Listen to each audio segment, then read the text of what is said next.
Everyone, welcome to nursing is honesty. So इससे previous video में हमने डिस्कस किया था पल्मोनरी एडिमा एंड आज का हमारा टॉपिक है कोर पल्मोनरी, जो कि कार्डियोवास्कुलर डिसऑर्डर है। तो चलिए देख लेते हैं इसकी definition. So core pulmonary is a failure of right side of the heart. जो राइट एट्रियम है और राइट वेंट्रिकल जो हार्ट में प्रेजेंट होते हैं चैम्बर्स, उनकी क्या हो जाएगी, डायलेशन हो जाएगी और प्रॉपरली फंक्शन नहीं कर पाएंगे वो। एंड ये किसकी वजह से होता है, इसका कॉज क्या है, देखिए long term high blood pressure in the pulmonary arteries. इसका कॉज है पल्मोनरी हाइपरटेंशन। आप कह सकते हो कि पल्मोनरी हाइपरटेंशन का ही एक कॉम्प्लिकेशन है कोर पल्मोनरी। ओके, सो राइट वेंट्रिकल जो हार्ट की होती है उसमें क्या हो जाएगा, प्रेशर इंक्रीज। राइट एट्रियम और राइट वेंट्रिकल दोनों में प्रेशर इंक्रीज हो जाएगा और प्रेशर इंक्रीज होने की वजह से राइट एट्रियम राइट वेंट्रिकल दोनों डायलेट हो जाएंगी और प्रॉपरली फंक्शन नहीं कर पाएंगी। देखिए राइट वेंट्रिकल राइट एट्रियम में प्रेशर इंक्रीज हो जाएगा, राइट एट्रियम राइट वेंट्रिकल दोनों डायलेट होना स्टार्ट कर देंगे, प्रॉपरली फंक्शन नहीं कर पाएगा हार्ट। तो इस केस में अगर ये प्रॉब्लम जो है लॉन्गर पीरियड ऑफ टाइम तक कंटिन्यू रहती है तो हम बोलते हैं कोर पल्मोनरी। ऑटोमेटिकली देखते हैं कि right side of the heart में प्रेशर इंक्रीज होने से पूरे ब्लड सर्कुलेशन पे क्या इफेक्ट पड़ता है। हम देख रहे हैं पैथोफिजियोलॉजी।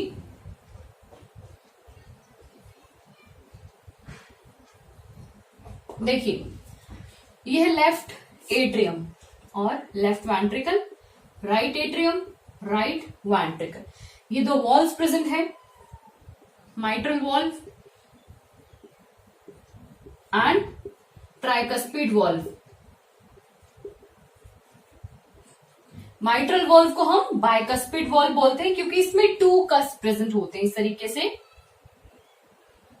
एंड ट्राइकस्पिड वॉल्व को हम ट्राइकस्पिड वॉल्व इसलिए बोलते हैं क्योंकि इसमें 3 कस्प प्रेजेंट होते हैं, कुछ इस तरीके से 1, 2 एंड 3। तो इसमें 3 कस्प प्रेजेंट रहते हैं।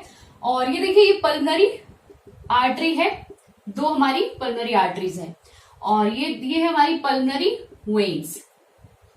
Pulmonary veins fully oxygenated blood carry करके लाती है पल्मोनरी वास्कुलेचर से लेफ्ट एट्रियम में। और ये है आयोटा जो एक्सट्रीमिटीज को ब्लड सप्लाई कर देता है, लोअर एक्सट्रीमिटीज को। तो अब देखिए मेनली देखो क्या होता है, बेसिकली हार्ट का फंक्शन हार्ट कैसे करता है। देखो तो मैंने ये एक रफ डायग्राम ड्रॉ किया है। तो देखिए एक बार मैं आपको नॉर्मल हार्ट सर्कुलेशन एक बार रिवाइज करा देती हूँ। देखो होता क्या है, ये प्रेजेंट है सुपीरियर वीना केवा एंड इंफीरियर वीना केवा। सुपीरियर वीना केवा सुपरफिशियली मीन्स अपर एक्सट्रीमिटीज से ब्लड कैरी कर ला रही है डीऑक्सीजनेटेड ब्लड। इंफीरियर वीना केवा लोअर एक्सट्रीमिटीज से ब्लड कैरी कर ला रही है डीऑक्सीजनेटेड ब्लड। सो डीऑक्सीजनेटेड ब्लड जो है वो राइट एट्रियम में प्रेजेंट रहता है। राइट एट्रियम में जब प्रेशर इंक्रीज हो जाता है, कॉन्ट्रैक्शंस जब क्रिएट होती है, मीन्स जब सिस्टोलिक फेज होता है, तो क्या होता है, देखिए ट्राइकस्पिड वॉल्व ओपन हो जाता है एंड ये जितना ब्लड राइट एट्रियम में प्रेजेंट है वो वेंट्रिकल में शंट हो जाता है, वेंट्रिकल में ड्रेन हो जाता है। तो राइट वेंट्रिकल से जो प्रेशर इंक्रीज होने की वजह से पल्मोनरी आर्टरीज में ब्लड जाता है और यहाँ पल्मोनरी वास्कुलेचर में जो डीऑक्सीजनेटेड ब्लड है वो ऑक्सीजन गेन कर लेता है, लंग से वो प्योरीफाई हो जाता है, ऑक्सीजन गेन कर लेता है, देन पल्मोनरी वेन्स के थ्रू वो लेफ्ट एट्रियम में आ जाता है। लेफ्ट एट्रियम में जब कॉन्ट्रैक्शंस बढ़ती हैं, प्रेशर इंक्रीज होता है तो माइट्रल वॉल ओपन हो जाता है और जिसकी वजह से एट्रियम में जो ब्लड प्रेजेंट है वो लेफ्ट वेंट्रिकल में शंट हो जाता है, ड्रेन हो जाता है। अब लेफ्ट वेंट्रिकल में कॉन्ट्रैक्शन आई, प्रेशर बढ़ा तो क्या होगा, आयोटा में ऑक्सीजनेटेड ब्लड चला जाएगा एंड आयोटा से एक्सट्रीमिटीज को सप्लाई हो जाता है। तो ये एक नॉर्मल हार्ट सर्कुलेशन है। अगर हम कोर पल्मोनरी की बात करें जिसमें पल्मोनरी हाइपरटेंशन प्रेजेंट रहती है, देखिए अभी हम फर्दर एटियोलॉजी भी स्टडी करेंगे।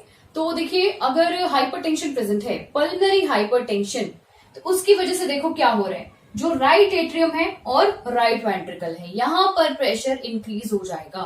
पल्मोनरी हाइपरटेंशन रहने की वजह से जो राइट साइड है हार्ट की वहां पर प्रेशर इंक्रीज हो जाएगा।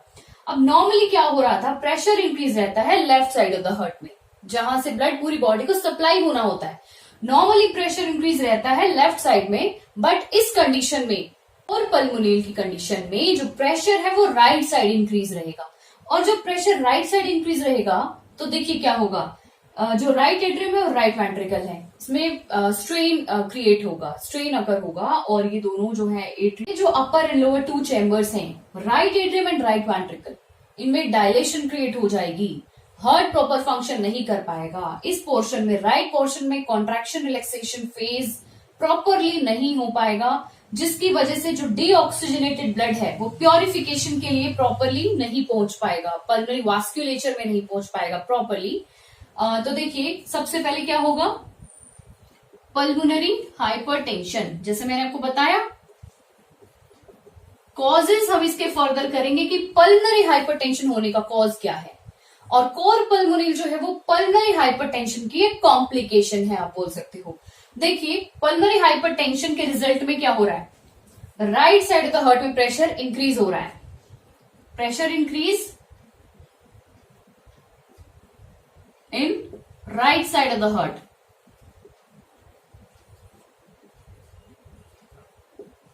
ओके। अब देखिए अगर लॉन्ग पीरियड तक प्रेशर इंक्रीज रहता है, अगर जो भी इटियोलॉजी है उसकी अगर कॉज को हम रिमूव नहीं कर पा रहे हैं, कॉज बॉडी में प्रेजेंट है, पल्मोनरी हाइपरटेंशन कंटिन्यू है, लॉन्ग पीरियड ऑफ टाइम के लिए है, तो उस केस में क्या होता है, अगर pressure continuously right side of the heart में इंक्रीज रहेगा तो हार्ट पे स्ट्रेन क्रिएट होगा, एक प्रेशर क्रिएट होगा। देखिए creation of strain on the right side of the heart,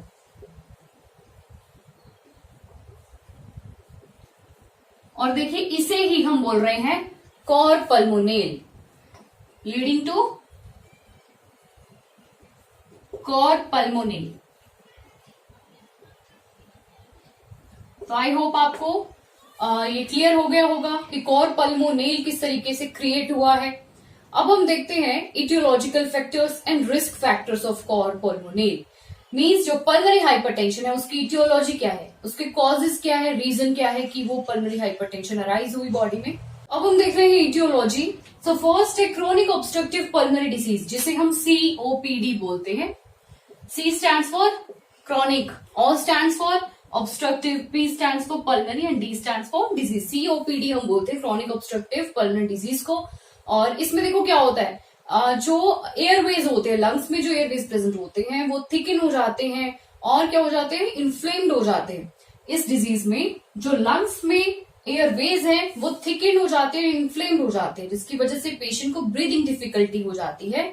और देखो क्या होता है, इसमें जो लंग्स में टिश्यूज प्रेजेंट होते हैं जहां ऑक्सीजन एक्सचेंज होता है, O2 का एक्सचेंज होता है, जैसे कि पल्मोनरी वास्कुलेचर में होता है, डीऑक्सीजनेटेड ब्लड ऑक्सीजन कैरी करता है, तो वो जो टिश्यूज हैं जो O2 का एक्सचेंज कराते हैं वो भी क्या हो जाते हैं, इसमें डैमेज हो जाते हैं। देखिए अभी तक हमने किया था कि पैथोफिजियोलॉजी में ये देखो right side of the heart में प्रेशर इंक्रीज हो जाएगा पल्मोनरी हाइपरटेंशन की वजह से, तो क्या हो रहा है, जो पल्मोनरी आर्टरीज हैं उसमें प्रॉपरली ब्लड नहीं जा पाएगा ऑक्सीजन गेन करने के लिए। तो इस केस में देखो क्या होगा, ऐसा भी हो सकता है कि जो right side of the heart है, एट्रियम और वेंट्रिकल, उनमें से जो ब्लड की सप्लाई है वो प्रॉपरली हो पा रही है आर्टरीज में, बट जो लंग्स हैं उसमें कुछ डैमेज प्रेजेंट है, कुछ कंडीशंस ऐसी हैं जो अराइज हो रही हैं लंग्स में, तो उसकी वजह से भी कोर पल्मोनेल अराइज हो सकता है।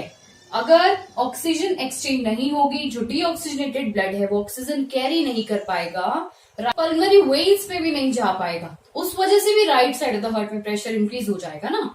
तो ये है क्रोनिक ऑब्स्ट्रक्टिव पल्मोनरी डिजीज, ये एक इटियोलॉजी है और ये डिजीज भी बहुत इंपॉर्टेंट है, डिजीज कंडीशन हम फर्दर स्टडी करेंगे। Next is chronic blood clots in the lungs. देखिए अगर लंग्स में ब्लड क्लोट्स प्रेजेंट है तब भी क्या होगा, डीऑक्सीजनेटेड ब्लड जो है वो प्योरीफाई नहीं हो पाएगा, पल्मोनरी वास्कुलेचर में प्रॉपरली फंक्शनिंग नहीं हो पाएगी। Next is cystic fibrosis. देखिए सिस्टिक फिब्रियोसिस में क्या होता है, इसमें एक सीवियर डैमेज क्रिएट होता है लंग्स को एंड डाइजेस्टिव सिस्टम को, जो भी म्यूकस सिक्रीट होता है वो नहीं हो पाता है, और जितने भी डाइजेस्टिव जूसेस होते हैं वो भी सिक्रीट प्रॉपरली नहीं हो पाते, उनकी सिक्रीशन नहीं हो पाती है। तो सिस्टिक फिब्रियोसिस भी एक कॉज है। सिस्टिक फिब्रियोसिस भी एक कंडीशन है जो कॉर पल्मोनेल को कॉज करती है। Next is kyphoscoliosis. देखिए काइफोस्कोलियोसिस की कंडीशन में क्या होता है, जो अपर पोर्शन है स्पाइन का, उसमें क्या हो जाता है, कर्व क्रिएट हो जाता है, creation of curve in upper portion of spine.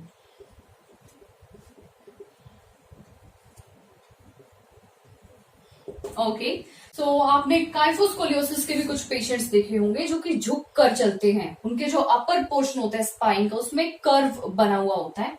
तो उस केस में भी क्या होता है, right side of the heart में प्रेशर ज्यादा हो सकता है, पल्मोनरी हाइपरटेंशन क्रिएट हो सकती है। Next is carrying of lung tissue. देखिए लंग्स में जो टिश्यूज प्रेजेंट है, जैसे मैंने आपको बताया, इन टिश्यूज की हेल्प से ही क्या होती है, ऑक्सीजन एक्सचेंज होता है, डीऑक्सीजनेटेड ब्लड ऑक्सीजन कैरी कर लेता है। तो लंग्स के जो टिश्यूज है उसमें स्कार प्रेजेंट है, स्कार फॉर्मेशन हो गई है, स्कारिंग हो गई है।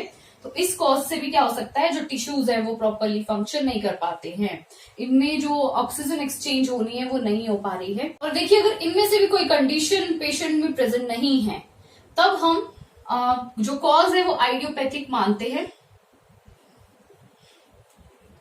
आइडियोपैथिक मीन्स ऐसा कॉज जो कि अननोन है, अननोन कॉज।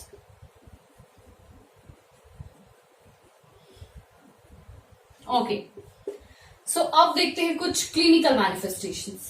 ये जो फर्स्ट फीचर हमें शो होगा वो है dyspnoea, means breathing difficulty, breathing difficulty. देखिए आपको पता है कि जो लंग्स है उसमें डैमेज क्रिएट हो रहा है और हाइपरटेंशन भी अगर प्रेजेंट है तो ब्रीदिंग डिफिकल्टी अराइज हो सकती है, क्योंकि जो हार्ट है वो भी प्रॉपर फंक्शन नहीं कर पा रहा है, राइट साइड में प्रेशर इंक्रीज हो रहा है। फेंटिंग प्रेजेंट रहेगी पेशेंट को, चेस्ट पेन होगा, चेस्ट पेन अराइज होगा, एंटीरियरली होगा, जैसे चेस्ट डिस्कम्फर्ट भी रह सकता है क्योंकि हार्ट भी प्रॉपरली फंक्शन नहीं कर पा रहा है, और एक्सट्रीमिटीज को भी प्रॉपरली ब्लड सप्लाई नहीं हो पाएगा। तो पेल स्किन रह सकती है, साइनोसिस की प्रॉब्लम हो सकती है, साइनोसिस हमें शो हो सकता है, ब्लूइश डिस्कलरेशन शो हो सकती है कुछ एरियाज में, एंड वीजिंग भी प्रेजेंट रहेगी एंड कफिंग प्रेजेंट रहेगी। अगर पेशेंट को सीओपीडी है तो कफिंग तो प्रेजेंट रहेगी, अगर कोज सीओपीडी रहता है, कोर पल्मोनल का। ओके, तो अब हम देखते हैं कि हम इस कंडीशन को किस तरीके से डायग्नोज करेंगे। डायग्नोस्टिक इवेल्युएशन में सबसे पहले हम पेशेंट की हिस्ट्री लेते हैं, आफ्टर दैट हम फिजिकल एग्जामिनेशन कंडक्ट करेंगे। फिजिकल एग्जामिनेशन, देखो आप सब लोग जानते हो कि फिजिकल एग्जामिनेशन की बेसिक 4 टेक्निक्स होती हैं, inspection, palpation, percussion and last one is auscultation. तो फिजिकल एग्जामिनेशन के प्रोसेस को कंडक्ट करेंगे उन टेक्निक्स के through, inspection, palpation, percussion and auscultation के थ्रू, तो हमें कुछ साइन शो होंगे। तो फर्स्ट साइन हमें शो होगा fluid buildup in the belly area. Belly area means abdomen में फ्लूइड बिल्डअप हो जाएगा। जैसे हमने एक कंडीशन स्टडी की थी प्रीवियस वीडियो में, पल्मोनरी एडिमा, उसमें क्या होता है, राइट साइड द हार्ट में प्रेशर इंक्रीज हो जाता है, पल्मोनरी वास्कुलेचर में प्रेशर इंक्रीज हो जाता है। जैसे हमने देखा कि पल्मोनरी हाइपरटेंशन अगर प्रेजेंट है तो पल्मोनरी वास्कुलेचर में प्रेशर इंक्रीज हो जाएगा ब्लड का, उसकी वजह से एक्स्ट्रा वेसेशंस हो सकती है, मींस पल्मोनरी जो आर्टरीज हैं, कैपिलरीज हैं, उनसे लीकेज हो सकती है, और जितना भी जो फ्लूइड है वो लंग्स में एक्यूमुलेट हो सकता है, लंग्स के एयरवेज में एक्यूमुलेट हो सकता है, लंग्स के एयर स्पेसेस में एक्यूमुलेट हो सकता है, मीन्स कलेक्ट हो सकता है, जिसकी वजह से ये जो हमें साइन शो होगा fluid buildup in the belly area. तो फिजिकल एग्जामिनेशन कंडक्ट करेंगे, उस टाइम पे हमें फ्लूइड की कलेक्शन शो होगी बैली एरिया में, मीन्स एब्डोमेन में। Next is abnormal heart sounds.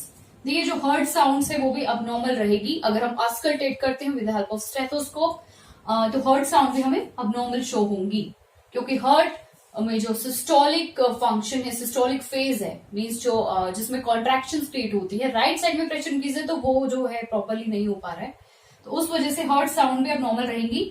और साइनोसिस, जैसा कि मैंने आपको पहले भी बताया, क्लिनिकल मैनिफेस्टेशन में साइनोसिस शो हो सकता है, क्योंकि देखो मैंने आपको बताया कि राइट साइड में प्रेशर इंक्रीज रहेगा। अब नॉर्मली क्या होता है, लेफ्ट में प्रेशर इंक्रीज रहता है, अब लेफ्ट साइड में तो प्रेशर लो है और राइट साइड में प्रेशर हाई है। तो लेफ्ट साइड में अगर प्रेशर लो है तो ऑक्सीजनेटेड ब्लड पूरी बॉडी को सप्लाई नहीं हो पाएगा, जिस वजह से हमें साइनोसिस का एक साइन शो होगा। ये हम देखेंगे इंस्पेक्शन में, तो जब हम इंस्पेक्शन की टेक्निक अडॉप्ट करते हैं, इंस्पेक्शन करते हैं, उस टाइम पे हमें साइनोसिस शो होगा। एक्शन में हम विजुअलाइज करते हैं बॉडी पार्ट्स को। अगर हम पूरी बॉडी को फिजिकली देखें तो हमें साइनोसिस का साइन शो होगा। Cyanosis means bluish discolouration and skin जो है वो पेल भी हो सकती है, pale skin. Okay, next is distended neck veins. Distended means जो नेक की वेन्स है उसमें स्वेलिंग प्रेजेंट रहेगी, क्योंकि right side of the heart में प्रेशर इंक्रीज है, दैट्स व्हाई जो नेक वेन्स है वो डिस्टेंडेड रहेंगी। ओके, तो कोर पल्मोनरी पार्ट 1 में हमने किया definition, aetiological factors, risk factors and clinical manifestations and pathophysiology. Next part में हम देखेंगे diagnostic evaluation, management, prevention and complication. अगर आपको वीडियो यूजफुल लगी हो तो वीडियो को एक लाइक जरूर करना, चैनल को सब्सक्राइब जरूर करना, बेल आइकन को जरूर प्रेस करना न्यू नोटिफिकेशंस के लिए। Thanks for watching.